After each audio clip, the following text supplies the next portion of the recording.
أني لازم أنتحر، طلعت روحي من هاي الحياة، خل أحرق. اوقف ولك اوقف، هاي ليش تريد تحرق روحك؟ مشكلة عائلية دوختني واحتاريت بيها معقدة. حبيبي ماكو مشكلة ما إلها حل، بس قل لي شنو مشكلتك وأنا أحلها.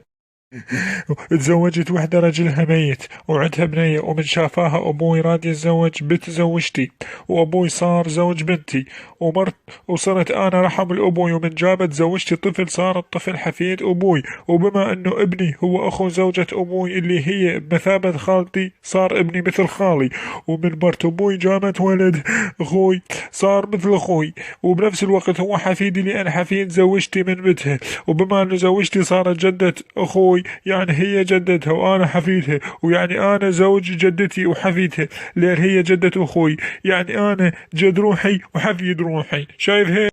لك يا خرا شنو هذا؟ كافي صرعت الراسي، تريد نصيحة؟ احرق روحك.